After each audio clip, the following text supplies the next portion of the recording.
He made the reservation 3 weeks ago. Table 7. 7:30.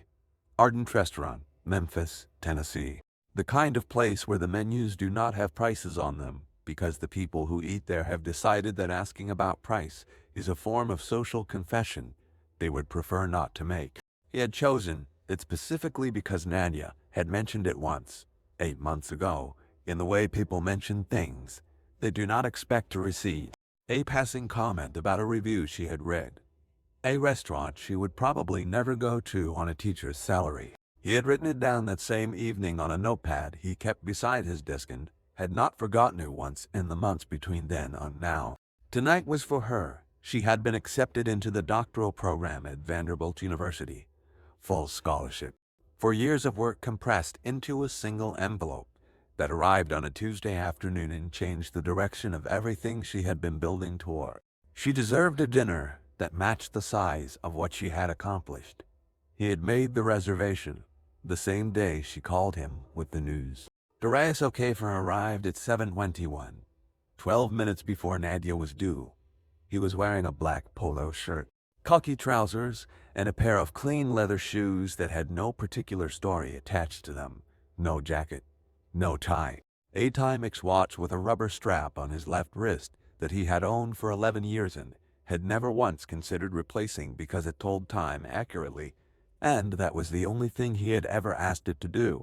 He carried nothing else. There was nothing on his person that identified him as anything other than a man who had arrived early for dinner and intended to wait quietly for the person he was meeting. The hostess looked at him, then at the reservation screen, then back at him with the specific expression of someone whose internal calculation is producing a result they find inconvenient. He gave her his name.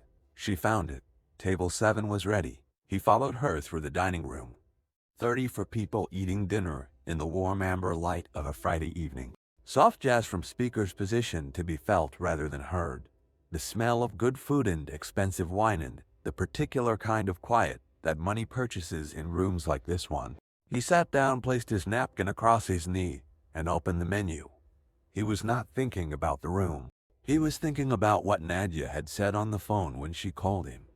The way her voice had broken slightly on the word scholarship. The way she had recovered immediately because she was her mother's daughter and her mother had taught both of them that you do not let the size of a good thing make you lose your composure in public. He was thinking about how proud their mother would have been. He was thinking about the speech he had prepared and then discarded because prepared speeches are for courtrooms and this was dinner. He ordered water. He looked at the menu. He waited. He had been waiting for 7 minutes when Gerald Pitts appeared. Pitts was the floor manager, 43 years old, pressed white shirt, the particular groomed authority of a man whose professional identity is built entirely around his ability to maintain a certain atmosphere in a certain kind of room. He had been watching Table 7 from the moment the hostess seated Darius, not continuously, not obviously, but with the specific intermittent attention of someone who has decided that a situation requires monitoring without yet being able to articulate exactly why. He approached the table with the careful smile of a man who has rehearsed this kind of conversation enough times to have developed a version of it that sounds almost reasonable. He asked if everything was all right. Darius said yes. Pitts asked if Darius was waiting for someone. Darius said he was. Pitts asked how long he expected to wait. Darius looked up from the menu for the first time and looked at Pitts with the common level attention of someone who has heard a question and understood it completely and is deciding how much of that understanding to make visible. He said his guest would arrive in approximately 5 minutes. Pitts nodded, smiled again, withdrew. 2 minutes later he was on the phone near the host stand. His back was to the dining room, but his voice carried further than he intended in the specific way that voices carry in rooms with good acoustics and ambient music that is too subtle to provide cover. A woman at the table nearest the host stand heard enough. She looked at her husband. He looked at his plate. Darius heard enough too. He set the menu down on the table with the careful and deliberate movement of someone who has just made a decision and is giving themselves one final moment before acting on it. He did not act on it. He picked the menu back up. He continued reading. He was counting, not the items on the menu. something else entirely. Before we go any further, drop a comment and tell us where you are watching from tonight. And if you have ever walked into a room and felt the temperature change the moment you arrived, you already know exactly what Darius O'Kafer was feeling at table 7. Hit subscribe, because this story is just getting started. Darius O'Kafer had spent 22 years making decisions in rooms where the stakes were measured in decades of human freedom.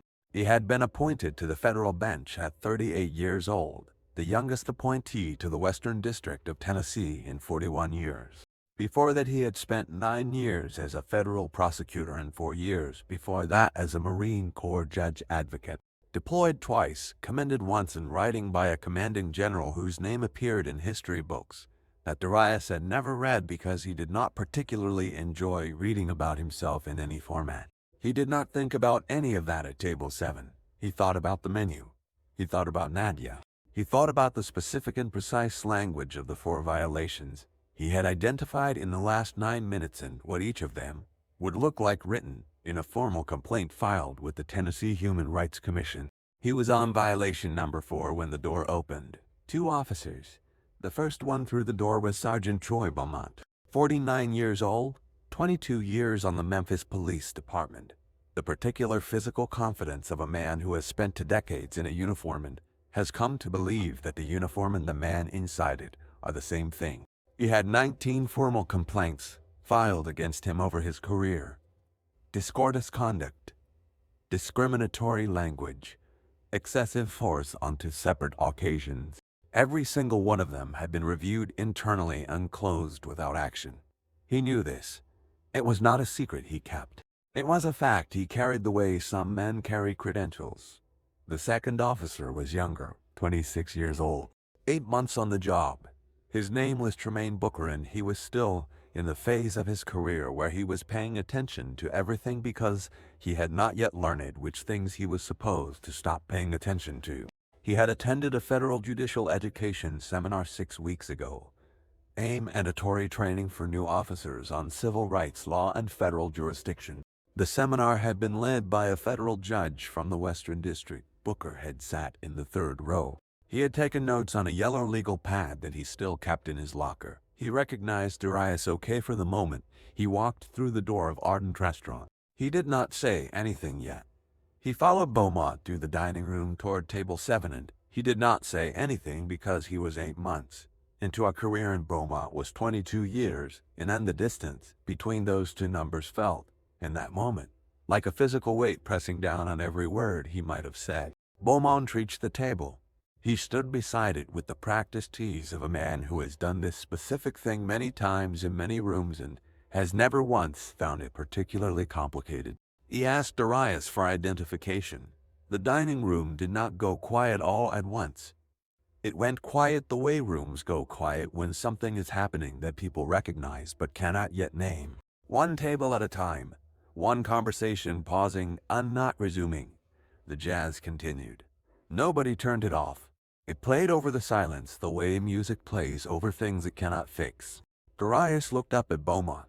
He looked at him for exactly 2 seconds with the complete and unmovable composure of a man who has presided over murder trials and sentencing hearings and has sat across from people whose entire futures were being decided by the words coming out of his mouth and has learned that the most powerful thing a person can do in a room is remain completely still while everything around them is moving.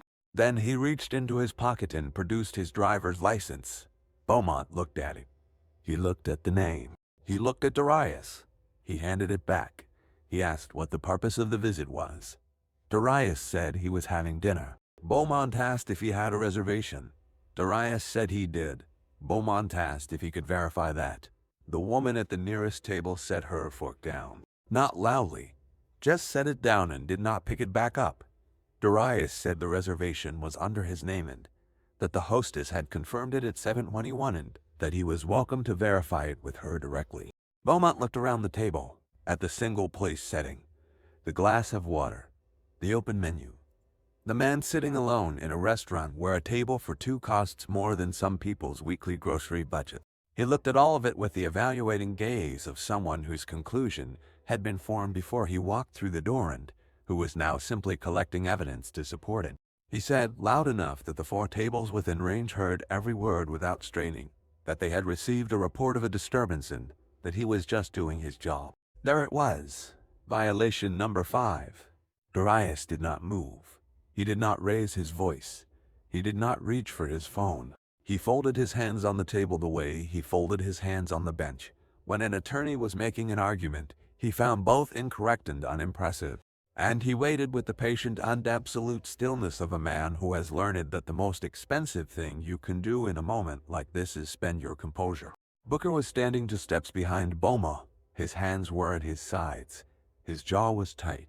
He was looking at the man sitting at table 7 and he was looking at the name on the driver's license that Beaumont had handed back, and he was looking at the seminar notes. He could still see in his memory on the yellow legal pad in his locker, in his doing the specific arithmetic that young people do when they are standing at the exact intersection of what they know is right and what they understand is costly. He said, Troy. Beaumont did not turn around. He said it again. Troy, stop. If you have ever watched someone stand at the edge of a decision that will cost them something real, drop the word courage in the comments right now. Because what Tremaine Booker did next in that dining room was the kind of thing that is easy to describe and almost impossible to actually do. When you are 8 months into a job and the person you are contradicting has 22 years and a network of people who protect each other the way certain systems protect themselves, by making the cost of honesty higher than most people are willing to pay. Beaumont turned around. His expression was the specific expression of a man who has just been interrupted by someone he does not consider capable of interrupting him. Booker said the name, the full name, the title. He said it clearly and at a volume that the dining room could hear without straining. He said, "This is the Honorable Darius O'Kafer, federal judge, Western District of Tennessee." The room went completely still. Not the gradual quiet of before. The immediate and total silence of 34 people receiving information simultaneously that rearranges everything they thought they were watching. The jazz kept playing. A saxophone phrase moved through the silence like something that did not know it was supposed to stop. Beaumont looked at Booker, then at Darius, then back at Booker. His face went through 3 distinct expressions in approximately 2 seconds. The first was disbelief. The second was the specific recalculation of a man whose confidence has just encountered a fact it cannot absorb without structural damage. The third was the expression that settled in after the first 2 had finished their work. Not remorse. Not apology. Something harder and more revealing than either of those things. He said he was responding to a call. He said he had followed standard procedure. He said his actions were entirely appropriate, given the information available to him at the time. Darius looked at him for a long moment. The same look he gave attorneys who had just made arguments that were not only wrong, but demonstrated a fundamental misunderstanding of the law they were attempting to apply. Then he said something that would stay in that dining room long after the food was cleared and the candles were extinguished and everyone present had gone back to their ordinary Friday evenings. He said, "Sergeant, I want you to understand something. I am not upset because you did not know who I was. I am concerned because it should not have mattered who I was." The silence after that had texture. You could feel it. The woman who had set her fork down was looking at her hands. The man at the table behind Beaumont had stopped pretending to look at his phone. Gerald Pitts was standing near the host stand with the expression of a man who is watching something he set in motion arrive at a destination he did not anticipate and cannot now redirect. The door opened. Nadia O'Kafer walked in. She was 34 years old, wearing a green dress she had bought specifically for tonight, carrying a small bag in the particular brightness of a woman who has just received the best news of her professional life and is about to share a meal with the person who has always believed she would get there. She looked at the dining room, at the 2 officers, at her brother sitting at table 7 with his hands folded and his expression completely composed. She understood what she was looking at in approximately 3 seconds because she had grown up in the same world. He had grown up in and had learned to read these situations the way you learn to read weather.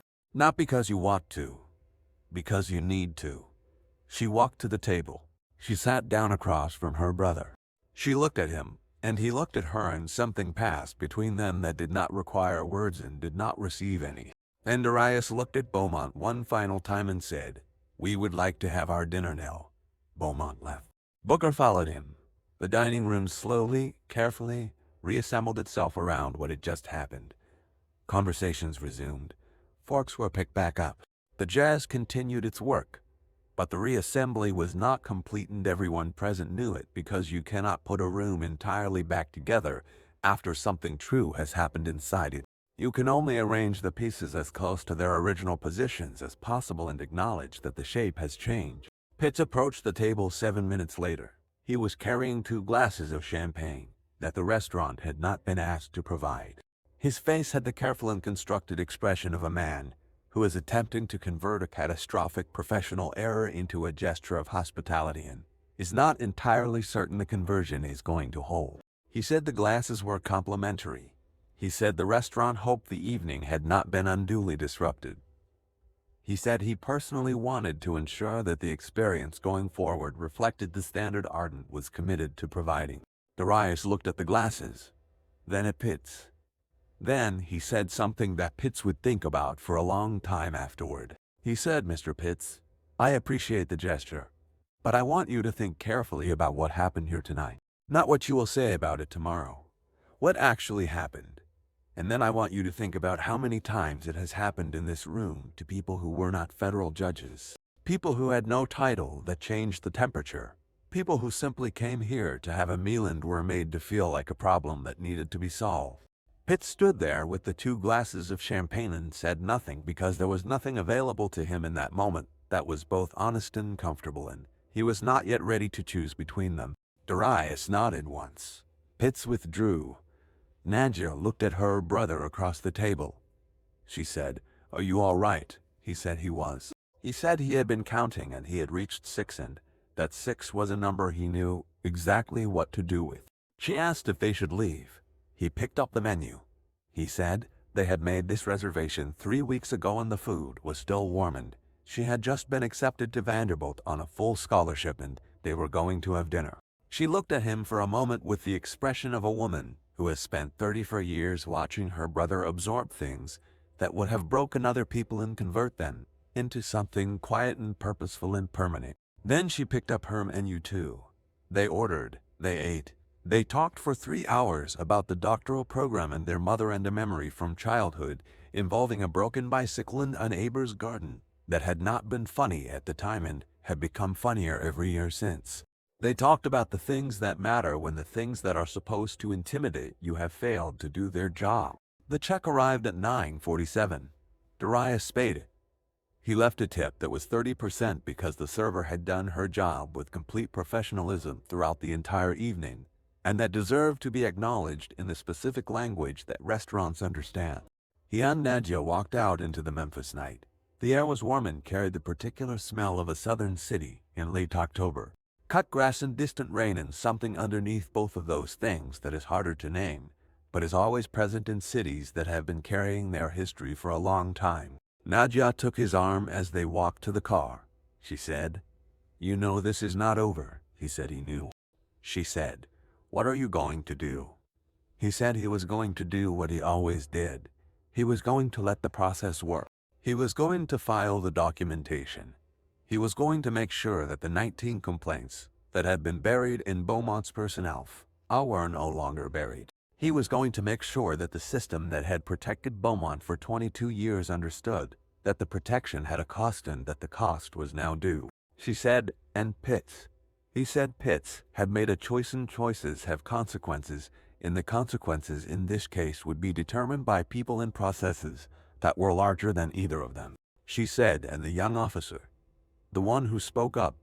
Darius was quiet for a moment, the kind of quiet that belongs to people who are giving a question the full weight it deserves before they answer it. He said Booker had done something that night that was considerably harder than it looked. He said that speaking the truth when the truth is inconvenient to the people around you is a specific kind of courage that is easy to admire from a distance and very difficult to practice in the actual moment when it is required of you. He said he was going to make sure that what Booker did was on the record, not as a reward, as an acknowledgement, Because the things people do in the dark deserve to be seen in the light regardless of whether anyone is watching. Nadia squeezed his arm. She said, "Mom would have liked tonight." He said, "Mom would have told us to order dessert." She laughed. The real kind. The kind that does not require anything to be funny, except the specific and irreplaceable presence of someone who knows you completely. They reached the car. He unlocked it. She got in. He stood outside for a moment in the Memphis night and looked back at the restaurant. The warm light in the windows. The shapes of people moving inside. The ordinary machinery of a Friday evening continuing its work. He thought about the 19 complaints. He thought about the 22 years. He thought about the 34 people who had been in that dining room and the number of them who had watched and said nothing, and the number of them who had set their forks down, and the difference between those two things, and what that difference meant about the kind of city and the kind of country and the kind of moment they were all living inside together. He got in the car. He drove home.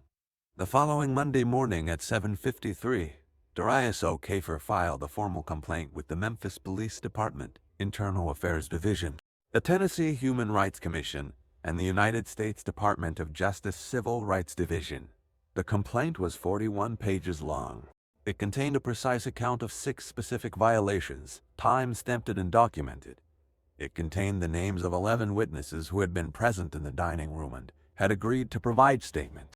It contained a formal request for the complete personnel file of Sergeant Troy Beaumont, including all 19 previously closed complaints. The complaint was not filed in anger. It was filed with the same careful and methodical attention to language and evidence that Darius O'Kafer brought to every document that left his desk, because he had learned, in 22 years of working inside the legal system, that the most powerful thing you can do with injustice is not to shout about it. It is to document it precisely, completely, in language that the system cannot dismiss, because the system built the language and therefore cannot claim it does not understand it. By Wednesday afternoon, 4 of the 11 witnesses had given formal statements. By Thursday morning, the story had been reported by 3 local news outlets and 1 national publication. By Friday, the Memphis Police Department had placed Beaumont on administrative leave pending investigation. The statement from the department described the action as consistent with standard procedure for complaints of this nature. It did not use the word accountability. It did not use the word racism. It used the word procedure 4 times in 6 sentences, which told you everything you needed to know about where the department's instincts still lived. Beaumont gave a statement to a local television station from the driveway of his house. He said he had responded to a call. He said he had followed standard procedure. He said his actions were entirely appropriate given the information available to him at the time. He said he had nothing to apologize for. He said it with the specific and complete confidence of a man who has spent 22 years being told that the system will protect him. He said it the way people say things when they have not yet understood that the protection has been withdrawn. He said it in the words, went out into the world and joined the 41 pages of documentation and the 11 witness statements and the 19 previously closed complaints and the formal requests from 3 separate oversight bodies, and began the process of becoming the record that would define the remainder of his career. His commanding officer, Lieutenant Colonel Warren Goss, was placed under separate review 6 weeks later for his role in the closure of the 19 complaints. The review found that 8 of the 19 had been closed without the required independent assessment. The finding was referred to the Tennessee Attorney General's office. Gerald Pitts resigned from Ardent Restaurant in November. The restaurant's parent company issued a statement describing their commitment to creating a welcoming environment for all guests. The statement did not mention what had happened at Table 7. It did not mention Darius O'Kafer. It used the word commitment 3 times and the word welcoming twice, and said nothing that was either specific or true about the evening of October 18. Tremaine Booker was called before an internal review board in December to account for his actions on the night in question. The board found that his conduct had been consistent with his oath and his training. The finding was recorded in his personnel file. He was not disciplined. He was not commended. He was simply documented, which in the specific language of institutional bureaucracy is sometimes the best available outcome for doing the right thing in a room full of people who would have preferred you did not. Darius sent him a letter, 1 page. He did not mention the case. He did not mention the restaurant. He said only that he had been watching the legal system for 22 years and that the people who made it work were not the ones with the titles.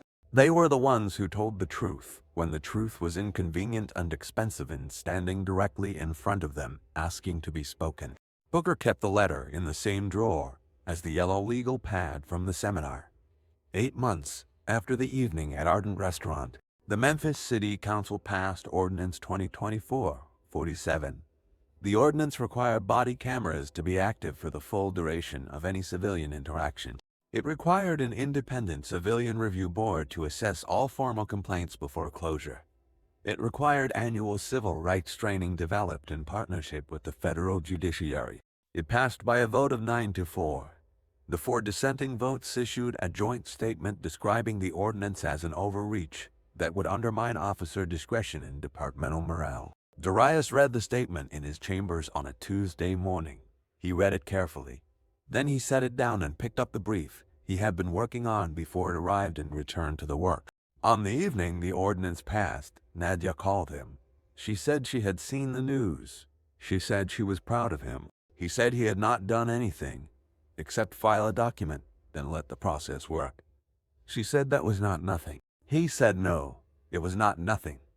It was exactly what it was supposed to be.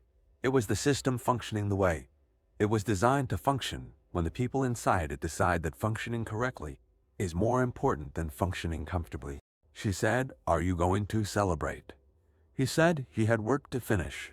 She said, "Darius." He said, "I will get dinner. Somewhere quiet." She said, "Not Ardent." He was quiet for a moment. Then he said, "Actually, yes, Ardent. Table 7. I made the reservation this morning." She laughed. Then she said, "I will meet you there." He said, 7:30. "Do not be late." She said she was never late. She was for minutes late. He was already seated when she arrived. He had ordered water. He was reading the menu. He looked up when she walked through the door and he watched her cross the dining room toward him. And he thought about their mother and about the bicycle and about the doctoral program and about 41 pages of documentation and about a young officer with a yellow legal pad and about the specific and irreducible truth that dignity does not require permission from anyone and that the work of making a system worthy of the people it serves is never finished and is always worth doing. She sat down across from him. He said, "They have a new tasting menu." She said, "Order everything." He smiled. "The real kind. The kind that does not require anything to be funny, except the specific and irreplaceable presence of someone who knows you completely." The waiter came. They ordered. The jazz played. The candles burned. Outside, Memphis did what October cities do. Came in low and golden and unhurried across streets that were carrying their history the way they always had. Slowly, visibly, and with the particular weight of a place that has not yet finished deciding what it wants to become. Inside at table 7 two people had dinner, and nobody made them feel like a problem that needed to be solved. If this story stayed with you, if it reminded you that dignity does not need a title to be real and that accountability does not need an audience to matter, subscribe and stay with us. Every week we bring you another story about the people who hold the line. The ones who file the document when it would be easier to let it go. The ones who speak the name in the quiet room. The ones who come back to the same table, not because they have forgotten what happened there, but because forgetting was never the point. The point was always to stay. I know before you go. The characters in this story are fictional, but the situations are not. Across the United States, documented cases of racial profiling in public accommodations, including restaurants, hotels, and retail spaces, continue to be filed with civil rights agencies every year. The legal framework that protects individuals in these situations, including Title II of the Civil Rights Act of 1964 and various state human rights statutes, exists because people chose to document what happened to them and let the process work. The most powerful thing any of us can do when we witness injustice is exactly what Tremaine Booker did. Say the name, clearly, at a volume the room can hear, and let the truth do what truth does when it is finally allowed to speak.